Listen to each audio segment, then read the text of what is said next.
quelles sont les méthodes d'observation et de constatation dans les sciences sociales et en particulier en sociologie.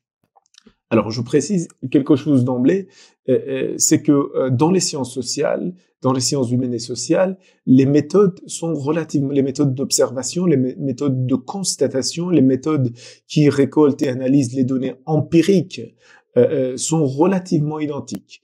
Je dis bien relativement puisque quelquefois, effectivement, il y a des nuances. En effet, il y a des nuances, il y a quelques variations véritablement importantes, mais relativement, elles sont identiques parce qu'elles ont les mêmes fonctions.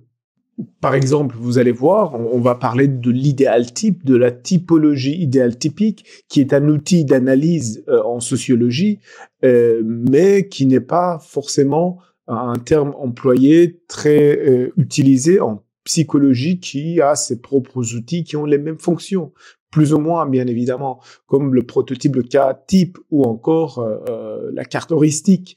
Donc, ce sont des outils différents avec des fonctions relativement semblables.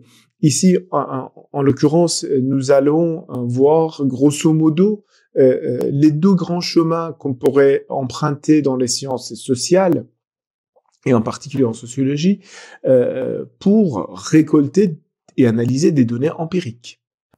Alors, j'emploie le terme chemin quantitatif, qualitatif dans un sens qui m'est propre, pour signifier qu'on pourrait combiner à tort ou à raison, attention, à tort ou à raison, plusieurs itinéraires pour arriver, disons, à la destination, d'accord, pour arriver à la destination. Puisque dans ce chemin, on pourrait effectivement utiliser des outils de récolte des données, comme le questionnaire, l'entretien. Alors, on peut récolter également des types de données de nature différente, des données standardisées ou bien des données diversifiées, complexes en profondeur. On pourrait utiliser des outils de traitement des données différents, à savoir la statistique ou la typologie idéale typique. Bien évidemment, je vais expliquer tous ces éléments. Et on pourrait analyser les données de différentes manières en trouvant des corrélations ou des affinités. Alors, tous ces termes qui vous sont étranges vont être explicités, bien évidemment. Ça, c'est un premier point. Mais j'aimerais bien aussi souligner un autre point dès le début, c'est que oui, si j'emploie le terme chemin quantitatif, chemin qualitatif, c'est pour dire que tout au long de ce chemin, dans une démarche parfaitement cohérente. Quand vous employez un questionnaire, vous allez effectivement récolter des données standardisées. Quand vous récoltez des données standardisées, vous allez effectivement faire appel à la statistique pour déboucher sur des données corrélatives, sur des corrélations, effectivement, qui vous permettent de confirmer ou infirmer des hypothèses. Alors, tout au long de ce chemin, vous avez entrepris une démarche parfaitement cohérente, ce qui n'est pas toujours le cas. Puisque quelquefois les chercheurs, les enseignants empruntent des chemins raccourcis, des itinéraires combinés qui sont complètement incohérents. Oui, quelquefois, pour des questions diverses, cela se justifie, cela est relativement légitime. Mais c'est pas toujours le cas. Alors, analysons ensemble ces différentes composantes du chemin qualitatif et du chemin quantitatif.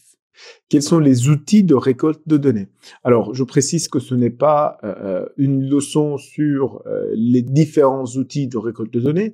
Ici, à titre d'exemple, je vais très brièvement expliquer le questionnaire et l'entretien comme les deux outils principaux de récolte de données dans le chemin qualitatif et dans le chemin quantitatif. Alors, l'entretien est l'outil par excellence du chemin qualitatif. Bien évidemment, il y a également l'observation directe de participantes dans ces différentes variantes, que j'expliquerai plus tard. Mais l'entretien, en effet, c'est l'outil de récolte de données par excellence, contrairement au questionnaire qui est l'outil par excellence de récolte de données pour le chemin quantitatif. Comprenez bien que dans un questionnaire est un questionnaire parce qu'il est composé de questions hautement fermées, de questions hautement fermées, j'entends par là, avec des modalités de réponse imposées. Oui ou non, sur une échelle de mesure de 0 à 10, sur une échelle de mesure de 0 à 5, n'est-ce pas? Pas du tout d'accord, plutôt d'accord. Et donc, ces modalités de réponse sont imposées, n'est-ce pas? Alors que dans le cadre de l'entretien, pas du tout, pas du tout. Vous avez des questions ouvertes, des questions hautement ouvertes, en ce sens qu'on pose des questions très très larges, réflexives. Qu'en pensez-vous? Qu'en pensez-vous de la guerre en Ukraine? Qu'en pensez-vous du conflit israélo-palestinien? Vous voyez, des questions qui laissent le temps à l'interviewé de parler, de s'exprimer longuement. Comprenez bien qu'un questionnaire qui comporte des questions ouvertes perd de sa qualité quantitative. Et de même, un guide d'entretien, une grille d'entretien n'est pas le lieu pour poser des questions fermées, bien que on pourrait se permettre dans quelques cas de figure pour des besoins d'enquête, bien évidemment. Mais il ne faut pas en exagérer. Et il faut surtout penser au traitement de ces données. Qu'est-ce qu'on veut en faire, en quelque sorte? Un questionnaire permet de récolter des données standardisées, des données qui sont déjà préfabriquées, n'est-ce pas? Et que finalement, la personne interviewée a le choix d'un certain produit dans les réponses qu'il veut émettre, et ainsi il va produire une réponse qui est déjà préfabriquée. Ou plutôt choisir, excusez-moi le terme, il va pas produire, il va choisir une réponse qui est déjà préfabriquée. Et ce n'est qu'à cette condition de la standardisation des réponses préfabriquées qu'on peut se permettre de récolter des données en grande quantité, d'accord? Qu'on peut récolter des données en grande quantité au risque d'avoir des réponses superficielles. Des réponses superficielles qu'on appelle des régularités de surface. Alors, ceci a des avantages et des inconvénients. L'avantage, c'est que, étant donné qu'on augmente en termes de nombre de réponses, on pourrait en effet les extrapoler à l'ensemble de la population, les généraliser à l'ensemble de la population, bien évidemment tout en respectant les règles de la probabilité, de la statistique inférentielle, je reviendrai là-dessus, mais néanmoins, ce grand nombre de données récoltées nous permettent effectivement de prétendre à la généralisation, à l'extrapolation de ces données à l'ensemble de la population. Et c'est en ce sens qu'on parle d'une forte validité externe. Alors, qu'est-ce que ça signifie, une forte validité externe? Ça signifie que les données disposent de cette capacité d'être généralisées à l'ensemble de la population, d'être extrapolées à l'ensemble de la population. Attention, bien évidemment, dans une certaine mesure. Et ça, c'est la fonction de la probabilité, de la statistique inférentielle, de nous dire dans quelle mesure ces données sont généralisables, ces données sont extrapolables à l'ensemble de la population. Alors, j'aime bien la métaphore de fast-food qui m'a été suggérée par une de mes étudiantes. Oui, en effet, les données quantitatives sont un peu des données fast-foodiennes. Par ailleurs, on les qualifie de régularité de surface pour la même raison, parce qu'en effet, ce sont des régularités de surface. Et si vous êtes un qualitativiste, on va dire convaincu, vous allez même considérer que ce sont des données superficielles. Maintenant, nous, si on essaie de ne pas regarder les choses de manière dogmatique, on pourrait dire oui, en effet, c'est leur inconvénient, mais attention, c'est au prix de cette concession qu'on peut se permettre de récolter des données en grande quantité. Et bien évidemment que, je dirais, oui, on regarde les régularités de surface, mais on ne peut pas observer les régularités en profondeur. En grand nombre, en grande quantité. Ça, c'est une règle de base. Et on ne peut pas faire de la quantité et de la qualité en même temps. C'est pas possible. Si vous voulez faire de la quantité, il va falloir standardiser vos données, n'est-ce pas? Et n'observer que des régularités de surface. C'est un peu du bon sens. C'est ainsi également dans la vie de tous les jours. Quand vous voulez faire de la quantité, c'est toujours au détriment de la qualité et vice-versa. Alors, du côté du chemin qualitatif, L'entretien, comme outil de récolte des données, nous permet de récolter des données avec une forte validité interne. Une forte validité interne au détriment de la validité externe. Alors, quand on dit une forte validité interne, on sous-entend justement que les données sont des données qui ont été récoltées effectivement en profondeur. Ce sont des données de qualité au sens où ce sont des données très détaillées qui montrent la diversité des facettes du réel dans sa complexité, bien évidemment, dans sa complexité. Même si les choses ne sont pas mesurables, on fait voir un certain nombre de choses dans le réel. Par exemple, la dimension non verbale de la communication en est un bon exemple puisque c'est la dimension la plus importante dans la communication. Néanmoins, c'est la dimension la plus invisible, la dimension la plus, comment dire, difficilement mesurable, la dimension la plus sournoise, si vous voulez. Alors, toutes les données informelles et officieuses qu'on pourrait récolter via l'entretien, via l'observation directe, ce sont des données avec une forte validité interne. Ce sont des données, en effet, qu'on ne retrouve pas sur les sites officiels des organisations, par exemple, sur la facette de la carte d'identité, sur les régularités de surface. Donc, la particularité des données avec une forte validité interne, c'est que ce sont des données qui se laissent pas voir dans les régularités de surface. Ce sont des données qu'on ne peut pas récolter en grande quantité. Ce sont parfois des données croustillantes qui nous permettent justement de retrouver le coupable que le juge d'instruction cherche dans son enquête pour retrouver, pour identifier la cause du crime, le coupable qui a commis le crime et qui se laisse pas voir dans les régularités de surface, encore une fois. Alors, la métaphore de l'enquête du juge d'instruction est une belle métaphore parce que l'enquête est menée en profondeur, si vous voulez, n'est-ce pas? Et que le juge d'instruction a cette attitude de faire attention aux détails.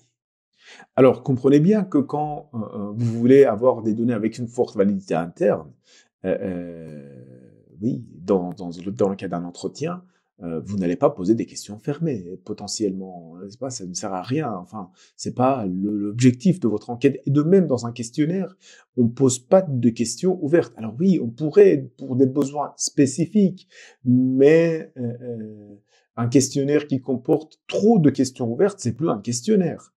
Ça devient un guide d'entretien, en effet. Et par ailleurs, oui, même si on pourrait récolter des données ouvertes via un questionnaire, on pourrait imaginer que, voilà, par exemple, on a 20 questions fermées et on introduit 2 questions ouvertes. Très bien. Premièrement, il faut savoir que dès le moment où vous introduisez des questions ouvertes, vous diminuez la probabilité, vous diminuez le nombre de personnes qui vont répondre à votre questionnaire. Ainsi, vous diminuez le nombre d'observations, n'est-ce pas? Donc, c'est au détriment de la validité externe que vous privilégiez la validité interne pour 2 questions, pour 2 facettes de votre réel. Et par ailleurs, qu'est-ce que vous allez en faire? Comment est-ce que vous allez traiter les données? Est-ce que vous avez planifié ça dans votre enquête? Donc, comme vous voyez, il y a effectivement une opposition, je dirais, pratico-pratique sur le plan ne fût-ce qu'organisationnel, d'accord, dans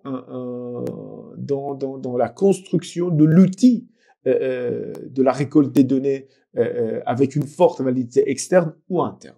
Alors, nous avons vu les différents outils de récolte de données, notamment le questionnaire et l'entretien, pour le chemin quantitatif et qualitatif. Ensuite, on a vu les types de données qu'on peut récolter via ces outils de récolte de données. Maintenant, quels sont les outils de traitement?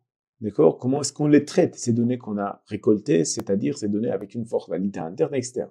Alors, pour l'enquête quantitative, pour le chemin quantitatif, oui, nous avons la statistique comme outil de traitement des données. Alors, il y a la statistique descriptive, la statistique inférentielle, qu'on appelle également la probabilité.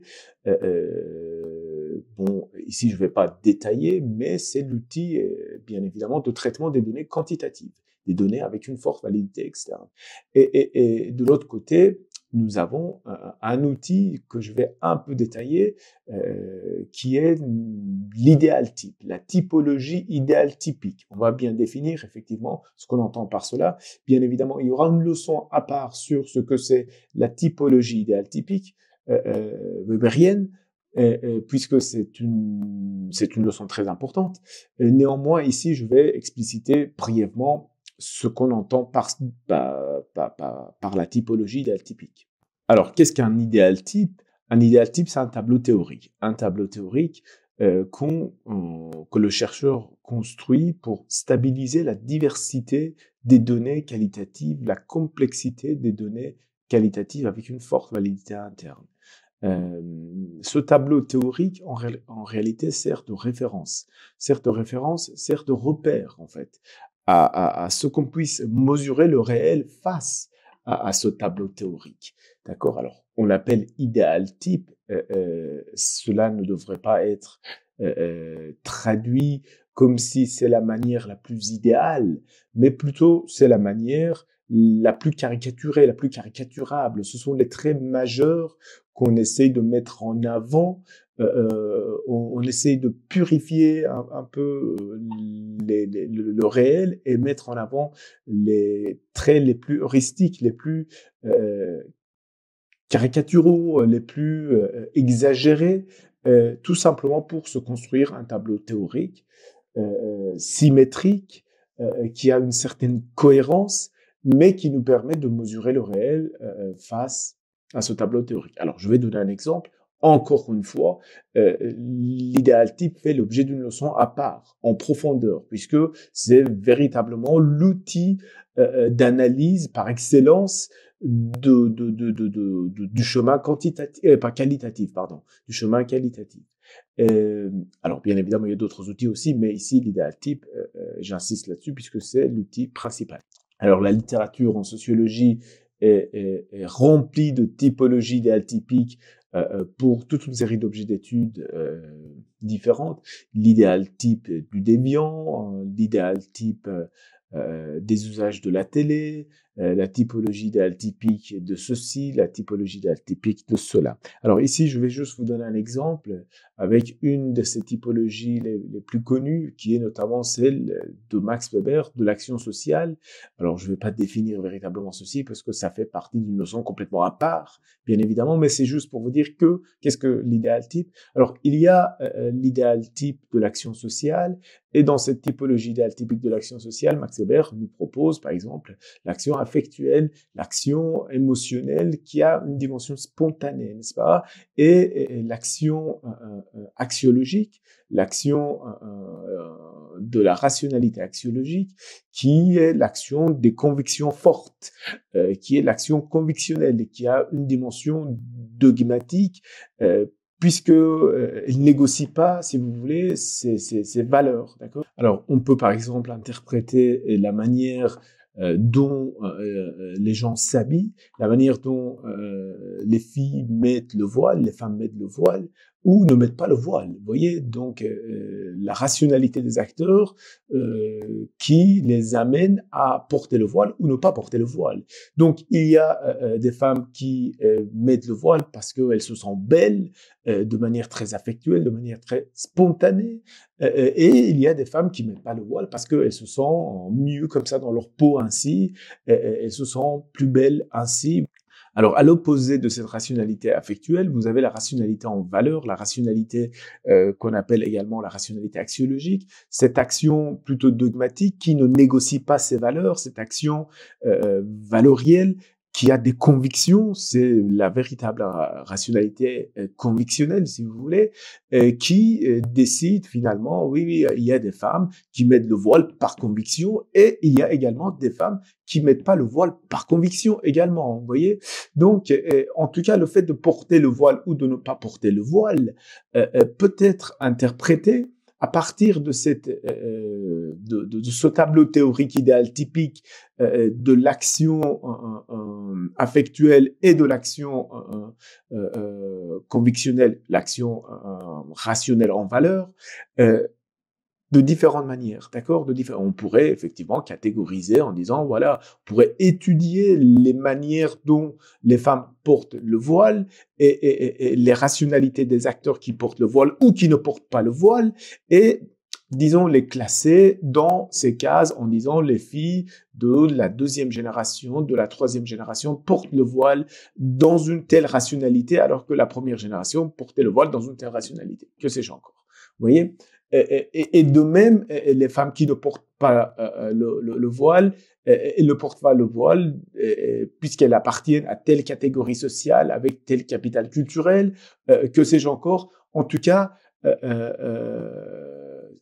les rationalités des acteurs est véritablement, disons, fait véritablement l'objet de l'étude et stabilisé en quelque sorte à travers ce tableau idéal typique, d'accord? À travers ce tableau idéal typique qui n'est pas naïf parce que on sait très bien en réalité qu'il existe des acteurs qui sont un peu dans les deux. C'est-à-dire, oui, il y a une dimension convictionnelle dans la manière de porter le voile ou de ne pas porter le voile, mais également quelque chose qui est très spontané, émotionnel, et qu'il ne faut pas forcément voir dans le fait de porter le voile ou de ne pas porter le voile un acte hautement valoriel, un acte hautement axiologique, convictionnel. D'accord? C'est un peu les deux, c'est un peu spontané, c'est un peu convictionnel. Vous voyez? Donc, le tableau théorique, bien évidemment, il oppose, si vous voulez, l'action affectuelle face à l'action axiologique, dans un esprit oppositionnel, dans un esprit où on construit un tableau symétriquement cohérent. Bon, il y a 4 types d'actions sociales. Là, j'ai pas expliqué véritablement les 4 types d'actions sociales, les 4 types de rationalité weberienne, mais c'est juste pour vous donner des exemples. Donc, bien évidemment, ce tableau, il nous propose des états de rationalité stabilisés, caricaturés, bien que le réel, il est effectivement plus complexe. Le réel, parfois, il est un peu dans plusieurs cases en même temps. En tout cas, face à la diversité et la complexité du réel, il nous faut un outil. Un outil qui nous permet d'analyser le réel dans sa diversité, dans sa complexité. Alors, on a vu l'outil de récolte des données pour le chemin qualitatif et quantitatif. Pour le chemin quantitatif, on a vu le questionnaire. Pour le chemin qualitatif, on a vu l'entretien principalement. Ensuite, on a vu les différents types de données de nature avec une forte validité externe pour le chemin quantitatif et une forte validité interne pour le chemin qualitatif. Et ensuite, on a vu les outils de traitement de ces données avec une forte validité externe et interne, à savoir la statistique pour le chemin quantitatif et la typologie idéale typique pour le chemin qualitatif. Alors maintenant, on va essayer de parler des résultats de l'analyse du chemin quantitatif et des résultats de l'analyse du chemin qualitatif. Une fois qu'on a fait ce traitement statistique aux données avec une forte validité externe, qu'est-ce qu'on obtient comme résultat d'analyse et comment est-ce qu'il faut interpréter la nature de ces analyses? Comment est-ce qu'il faut, quelle est l'épistémologie de ces analyses? Et de même, pour les données avec une forte validité interne dans le chemin qualitatif, ben oui, quels sont les résultats d'analyse, d'accord? Quel type d'analyse nous proposons, d'accord? Et quelle est leur épistémologie? Alors, le mot épistémologie fera l'objet d'une leçon à part, bien évidemment, mais à ce niveau-là, vous pouvez traduire tout simplement, voilà, des analyses de nature différente, si vous voulez, d'accord? Des analyses de nature différente. Alors, dans le chemin quantitatif, les résultats de l'analyse sont principalement des corrélations. Je ne vais pas ouvrir ici le débat pour expliquer quelle est la différence entre une corrélation et un lien de causalité, puisque ceci fait l'objet d'une leçon complètement à part. Mais il faut comprendre qu'est-ce qu'une corrélation. Ben, c'est un lien statistique, tout simplement. Donc, il existe des liens entre les différentes variables qu'on a mesurées, n'est-ce pas? Qu'on a mesurées, et ces liens-là, effectivement, ben, on les appelle des corrélations. Ces liens statistiques sont qualifiés de liens corrélationnels. De l'autre côté, dans le chemin qualitatif, les résultats de l'analyse sont des résultats qui permettent de repérer, qui permettent de mettre en avant des liens électifs. Des liens électifs, alors qu'est-ce que cela signifie?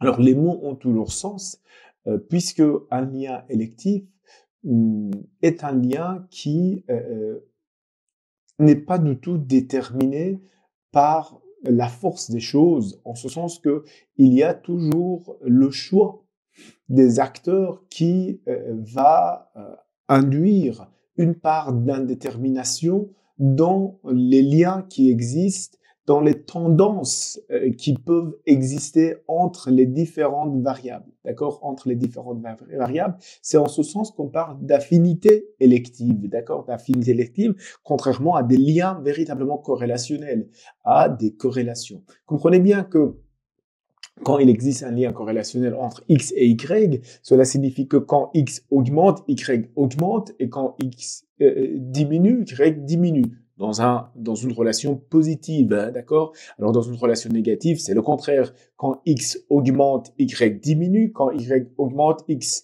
diminue. Vous voyez? Donc, dans une relation négative corrélationnelle, ça serait ainsi. En tout cas, il y a une part de détermination. D'accord? Il y a une part de détermination entre deux variables qui sont en relation corrélationnelle entre elles. Par contre, quand on parle de lien électif, on sous-entend que dans le choix des acteurs, il y a une part d'indétermination. Il y a quelque chose qui est indéterminé. Donc, d'un côté, vous avez des corrélations entre les variables mesurées. De l'autre côté, vous avez des affinités électives entre les structures de pensée. Entre les structures de pensée idéales typisées, bien évidemment, entre les structures d'action idéales typisées également.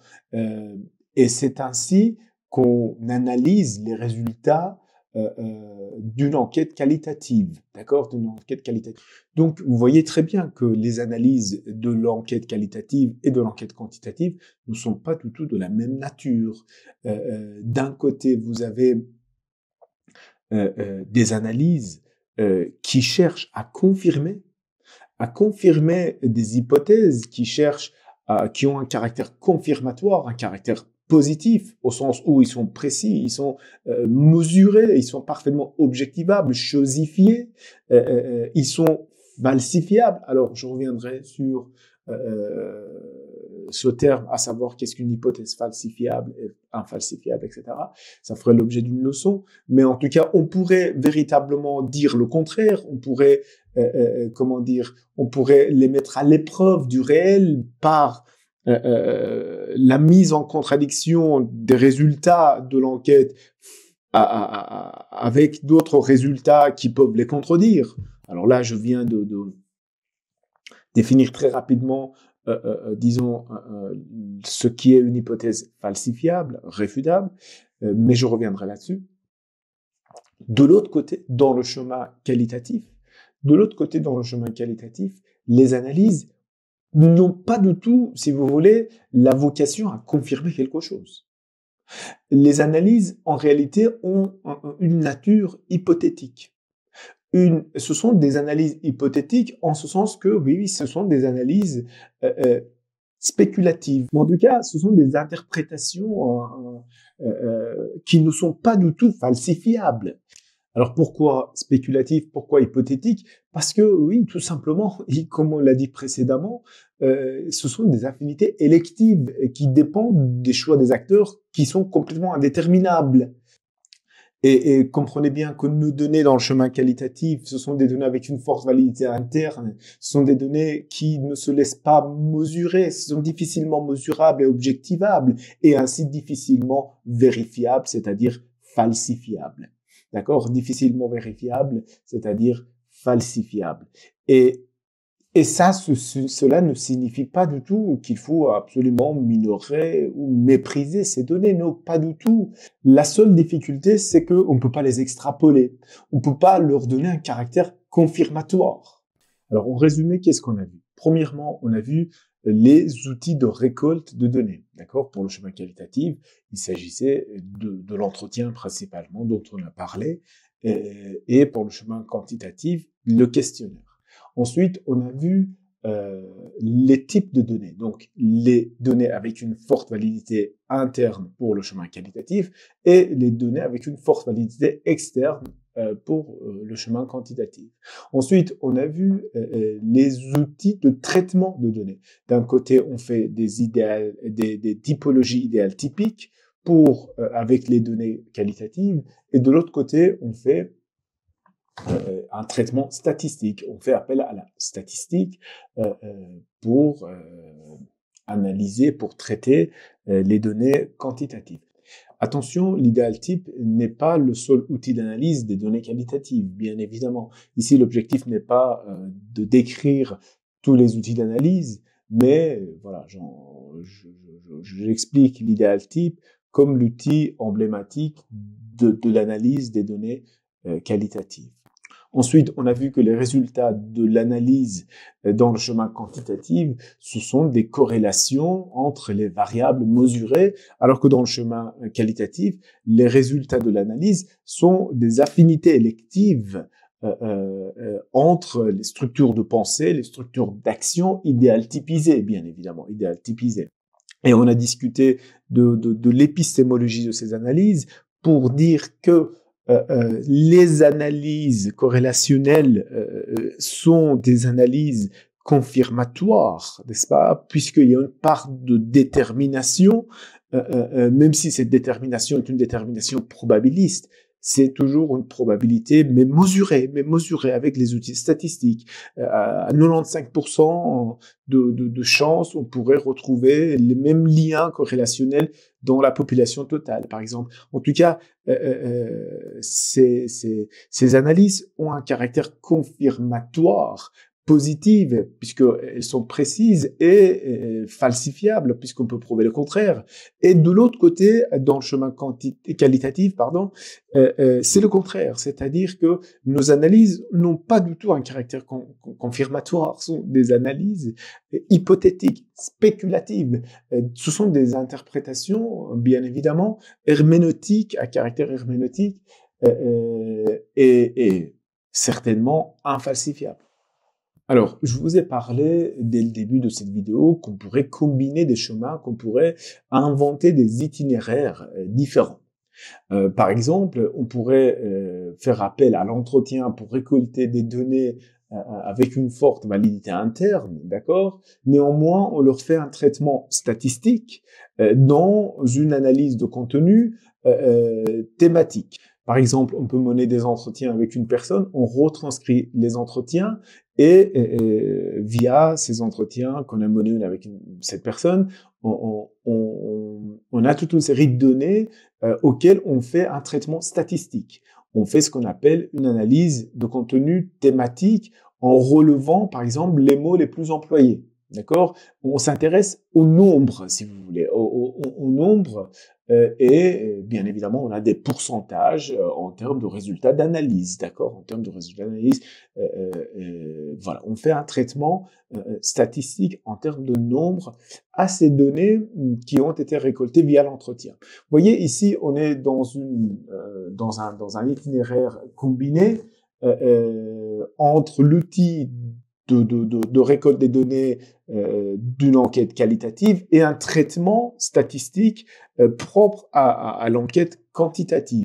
Alors, une telle combinaison est parfaitement légitime puisque on a suffisamment de données qu'on a récoltées via les entretiens, on les a retranscrits et on leur a fait un traitement statistique et cela nous permet de dire 80% des mots employés sont de cette catégorie et 20% de cette autre catégorie.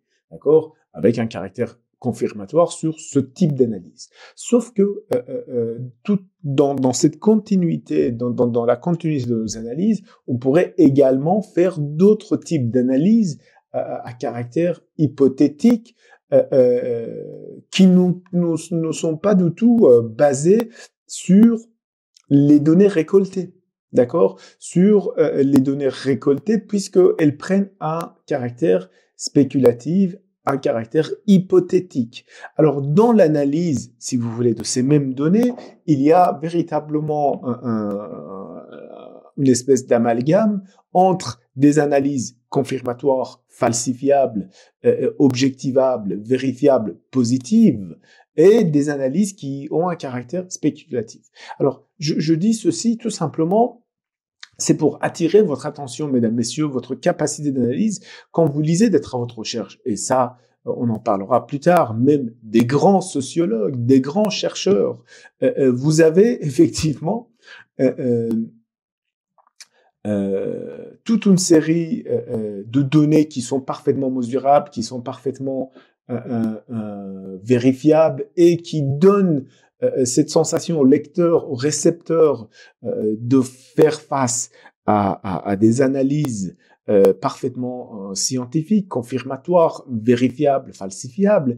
Et néanmoins, dans la continuité de ces analyses, l'auteur, le sociologue, se permet des analyses spéculatives hypothétiques et fait un mixage, mélange ces analyses de manière pas très claire pour le lecteur non averti, certainement, et cela est quelquefois problématique, mesdames, messieurs, quelquefois est problématique. Ça va? Alors là, le cas de figure que je viens de présenter, c'est un cas de figure, je dirais assez gentil, Alors, il existe également des chemins combinés, des itinéraires combinés qui sont véritablement problématiques puisque, par exemple, vous avez une enquête qualitative, avec un outil comme l'entretien, on récolte une vingtaine d'entretiens, ce qui est déjà pas mal pour une recherche, une vingtaine d'entretiens, une recherche qualitative, et l'auteur se permet de faire des pourcentages sur ces 20 entretiens avec 20 individus différents, en disant que 80% des individus ceci, 20% des individus cela, faire des pourcentages sur la population totale et avec des analyses qui donnent l'illusion de proposer des confirmations. C'est véritablement problématique, c'est véritablement manipulatoire, c'est quelque chose contre lequel vous devez vous scandaliser. Vous ne devez pas permettre, notamment à vos étudiants, vous ne devez pas permettre à n'importe qui de vous faire vendre les résultats d'une recherche qualitative, d'accord, sous forme d'un traitement statistique. C'est complètement incohérent, c'est vouloir donner une imposture scientifique à des données avec une forte validité interne qui n'ont pas du tout la vocation à vouloir confirmer quelque chose. Et ce n'est que dans un esprit d'analyse en termes d'affinité élective qu'on peut les traiter et les analyser. Et ce sont des analyses uniquement hypothétiques, spéculatives. Et là-dessus, mesdames, messieurs, j'insiste, je souligne et je signe le fait que, oui, malheureusement, il y a de plus en plus d'acteurs qui, de manière non avertie, de manière trop nonchalante, mettent en avant des recherches étiquetées scientifiques et considèrent les résultats de ces recherches comme des confirmations, alors qu'il s'agit de recherches qualitatives, il s'agit de recherches avec une forte validité interne, mais certainement avec une faible validité externe, et des hypothèses qu'on ne peut absolument pas vendre comme des hypothèses confirmatoires. C'est de la manipulation, ni plus ni moins. Alors, je dis que c'est de la manipulation un peu de manière provocatrice, parce que parfois, c'est vraiment pas volontaire, c'est que les acteurs, ils ne sont pas bien formés, et en plus, ils relatent les travaux de recherche des uns et des autres, et ils considèrent que oui, ils relatent par exemple les travaux de recherche en disant les études montrent que. Non. De quelle étude s'agit-il? C'est la question qu'il faut se poser systématiquement, mesdames, messieurs. Est-ce que c'est une recherche qualitative? Est-ce que c'est une recherche quantitative? Quel type d'analyse a fait l'objet de ces données avec une forte validité interne ou externe? Et est-ce qu'il y a une cohérence?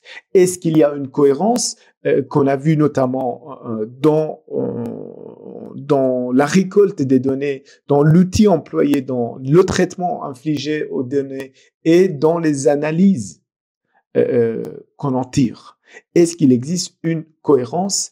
Est-ce qu'on n'est pas en train de faire des analyses confirmatoires sur base des données avec une forte validité interne qui ont une faible validité externe, c'est-à-dire qu'ils ne sont pas récoltés en grande quantité? Alors, si je vous dis ceci, si j'insiste là-dessus, c'est parce que c'est véritablement quelque chose qui m'inquiète quand j'observe qu'on comme vendent des recherches qualitatives comme des confirmations. Euh, je ne sais pas, je ne sais pas comment réagir face à ça. En tout cas, j'essaie de m'y opposer, pour autant que faire se peut. Mais voilà. Donc, soyez vigilants par rapport à ça. Ça fait partie de votre posture sociologique qui se veut critique, n'est-ce pas? N'oubliez pas que dans votre ADN sociologique, vous devez avoir cette posture critique. C'est quelque chose qui est intrinsèque, si vous voulez, à l'histoire de la sociologie même. Et, et, mais il ne faut pas en faire une imposture. Vous voyez, si vous êtes uniquement dans, disons, la déconstruction à tout prix, et que vous êtes dans un sociologisme radical, constructivisme radical, ça c'est de l'imposture. Ça c'est de véritable imposture. Vous voyez, et que oui, ça c'est pas une véritable posture critique. Une véritable posture critique pour la sociologie qui se veut être avant tout une discipline empirique, c'est de faire attention aux questions de la méthode. Si vous n'êtes pas préoccupé par des questions épistémologiques, par la cohérence épistémo-méthodologique de la recherche, et que vous allez vous concentrer uniquement sur les résultats de la recherche pour les vendre ou pour les avaler, oui, vous êtes dans l'imposture. La vraie posture critique, elle est dans la critique de la méthodologie, des aspects épistémo-méthodologiques de la recherche. Et pas du tout dans les spéculations analytiques. Attention, mesdames, messieurs, je ne suis pas en train de dire que les recherches qualitatives n'ont aucun intérêt. Absolument pas. Il nous faut justement la démarche qualitative pour faire révéler les données qui se laissent pas voir, les données en profondeur qui ont toute leur importance, notamment pour bien construire les hypothèses, notamment pour prendre en considération toute une série de données qui ne se laissent pas mesurer dans les régularités de surface. Mais il ne faut pas abuser, bien évidemment, dans l'analyse de ce type de données et vouloir leur donner un caractère confirmatoire, vouloir les vendre comme des véritables confirmations. Et quand je vous dis cela, parce que, mesdames, messieurs, il y a également des sociologues de renom qui font parfois ça, d'accord? Ou des collègues qui minimisent, qui relativisent, oui, bon, ça va, ça se fait. Les études montrent que, quel type d'études montrent que, qu'est-ce qu'on a montré et qu'est-ce que vous mettez dans votre vocabulaire montre que, qu'est-ce que vous entendez, qu'est-ce que cela signifie, enfin. Et c'est tout à fait légitime de votre part de poser ces questions-là. Vous savez, il ne faut pas vous laisser faire, mesdames, messieurs. Voilà, mesdames et messieurs, j'ai fini avec, disons, cette leçon sur les questions des méthodes dans les recherches en sciences sociales. Si vous avez des questions, n'hésitez pas à poser vos questions dans les commentaires. Je vous remercie d'avoir regardé cette vidéo et à la prochaine.